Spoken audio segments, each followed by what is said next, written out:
E aí, meu amigo estudante, meu aluno, tudo bem? Tranquilo? Dando continuidade ao terceiro bloco de nossa aula, né? Falando de geografia, eu sou o professor Samuel, professor da disciplina. Estamos trabalhando sobre formação do território nacional brasileiro, bem como sua estrutura geológica. E agora nós vamos falar sobre seu tipo de estrutura climática e também vegetacional, tudo bem? Essa aula é uma turma direcionada à sétima série, né, do ano letivo comum, tanto para a iniciativa privada como para o ensino público. Então, não importa aqui a instituição, o que importa é que vocês adquiram esse conhecimento através dessa ideia que eu estou tendo de videoaula, assim como estou aprendendo com vocês, e que o material você possa adquirir, porque eu vou deixar um link disponível para isso, tudo bem? Essa aula aqui eu estou usando o material do Positivo On, a empresa que trabalha junto com a gente, né, o Colégio de Curso Vitória de Saber, dentro do município de Itaú, no estado do Rio Grande do Norte. E é o material que essa turma que eu estou trabalhando, que são os meus queridos alunos, alô aluno e querida turma do sétimo ano do nosso CCVS. Saudações a todos vocês, estejam em casa, fiquem em casa, mas estando em casa, faça alguma coisa produtiva, que é estudar, tudo bem? Então eu vou utilizar o material com o script, né, que eu elaborei para vocês, falando sobre a temática, né?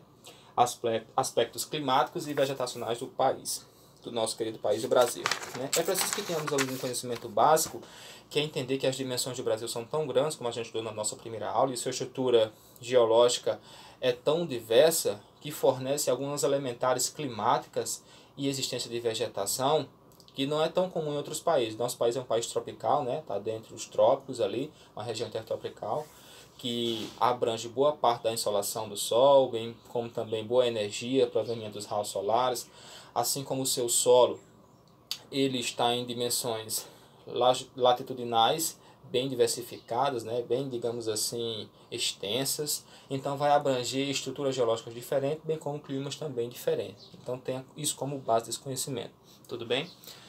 Então nós vamos avançando aqui, que alguns elementos são importantes para que você possa entender a estrutura climática e a estrutura de vegetação distribuída pelo país, né?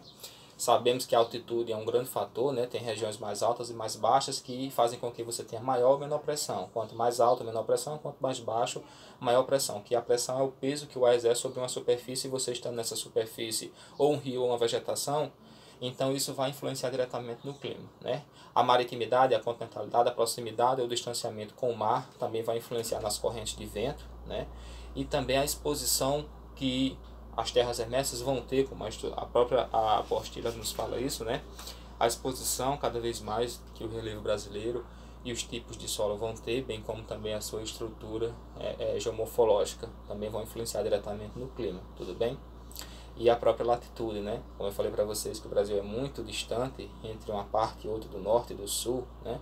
Isso também vai influenciar na distribuição climática e também na distribuição espacial dos tipos de solo e estrutura geológica, que também vai influenciar no tipo de vegetação que você vai ter, bem como o tipo de clima que você vai ter, unindo os dois, bem como em diversas partes do país o tipo de clima e de vegetação que você vai ter. Lembrando que a vegetação é uma consequência do clima que ali existe. Então basta você olhar a paisagem, quando você percebe muita planta verde, muito acúmulo de água, você vai consequentemente perceber que é uma região chuvosa que tem um clima, digamos assim, mais ameno, né, em questões de evaporação.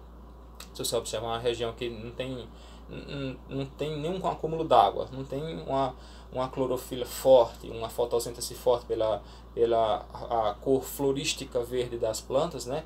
E você vê um solo muito pedregoso, você vai perceber que ali chove pouco, não tem acúmulo d'água e é um tipo de clima, um tipo de vegetação específica, cada uma dessas paisagens que eu falei para vocês, tudo bem?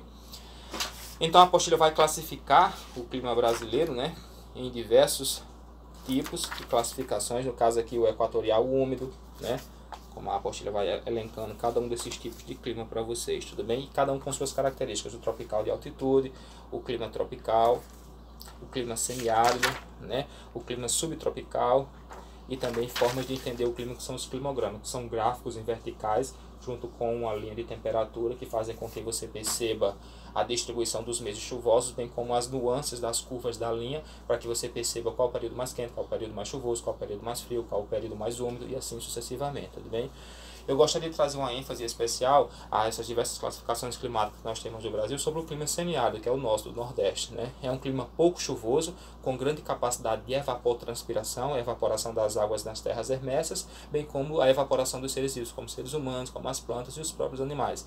Então nós temos um poder calorífico muito grande de acumular energia de calor proveniente do Sol e fazer com que toda a forma líquida de água possa se evaporar e chegar nas altitudes mais, digamos assim, expressivas da atmosfera e possam se condensar em forma de água líquida e cair em forma de chuva, digamos assim, para poder melhor entender o processo de chuva e de evaporação e também de condensação da fluidez líquida da água que cai em forma de chuva sobre a superfície terrestre, né? Então esse é um dos primeiros pontos. Gostaria de trabalhar aqui agora com vocês sobre a vegetação, né? A vegetação também vai ter uma característica bem diversificada, assim como o clima, né? Então vai ter vários tipos de classificação. A apostila traz muitas aqui, né? Domínio de vegetação brasileiro.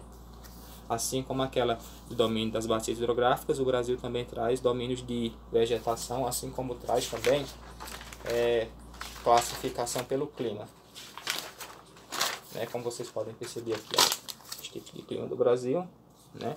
E é interessante que você entenda sobre correntes de ar, né? As correntes de ar e as massas de ar, elas são formações da natureza provenientes pelo elemento do vento, né? E também pela pressão maior ou menor que ele recebe. As correntes de vento sempre se originam de lugares quentes para lugares frios, então praticamente se originam do centro do planeta para os polos, né? Levando suas características climáticas por onde quer que passe e também por onde se origine. Então, se eu estou num lugar que está quente e vem uma corrente de vento que é fria e úmida, então ela vai modificar a característica climática daquele lugar onde eu estou, porque elas levam consigo as características elementares e propriedades químicas e físicas do clima, transformando os lugares por onde elas passam, né? Então, elas também são responsáveis, as massas de ar nesse caso, né, pela quantidade de distribuição de fatores climáticos que existem em todo o território nacional brasileiro. Por exemplo, é interessante que você saiba ler as siglas, né? MEA, por exemplo, massa equatorial atlântica, né? Massa é o nome da massa de ar, equatorial onde ela se origina e atlântica é para onde ela praticamente corre solta, né? Em sua vastidão de expansão. E voltando para as características da vegetação, que formam as diversas vegetações que tem no Brasil, você tem o domínio do Amazonas, né? Você tem também outros tipos como o domínio dos mares de morro, domínio das araucárias, domínio da caatinga, domínio do cerrado, domínio das pradarias. Eu vou trazer a mesma ênfase que eu dei do clima semiárido, eu vou trazer a ênfase na vegetação da caatinga. A caatinga é uma vegetação adaptada a clima quente, né? O clima que a vegetação da caatinga se adaptou foi o clima quente, pouco chuvoso e com pouca proliferação de água, né? Então as plantas ela adquiriram essa capacidade xerófila, né? Adaptação de suas folhas, né? E de sua fisiologia a clima quente, onde eu tenho que liberar muita folhagem, né? Tenho que deixar só os galhos para que eu possa me adaptar e poupar a pouca água que foi a mim fornecida pela chuva, por algum acúmulo d'água que esteja por perto, né? Então a caatinga tem um solo pedregoso, a sua expressão da vegetação é como se estivesse morta, mas a planta, sendo muito mais inteligente do que o homem, ela sabe se proteger dentro de sua fisiologia funcional, né? Dentro do seu biotipo, ela consegue se adaptar e no período chuvoso ela flora com toda a sua força de fotossíntese de clorofila, rebrotando com seus brotos verdes e com uma robustez bem mais expressiva. A vegetação da caatinga existe em poucos lugares do mundo. O Brasil é um dos países que mais tem essa expressão da caatinga como vegetação existencial. Então eu tenho um clima favorável a um tipo de vegetação específico. No caso eu dei o clima semiárido e dei a vegetação da caatinga, cada um com suas elementares e características. Tudo bem? A apostila ainda vai expressar vários outros conceitos, né? Como por exemplo o exemplo do Pantanal Mato-Grossense, que é uma região alagatícia, e assim ela vai expressar suas características climáticas de acordo com a vegetação que ali existe derivada do clima, tudo bem? Eu espero que você tenha aprendido, eu espero que você tenha compreendido nossa aula, eu espero que você possa me ajudar a divulgar essa ideia, compartilhando esse link, dando uma curtida, dando seu like e também dando sugestões pelo canal do Professor Samuel, que estamos ainda em edição e formatação. Muito obrigado, meu aluno, bons estudos, fique em casa, se cuide, mas também aprenda. Até mais.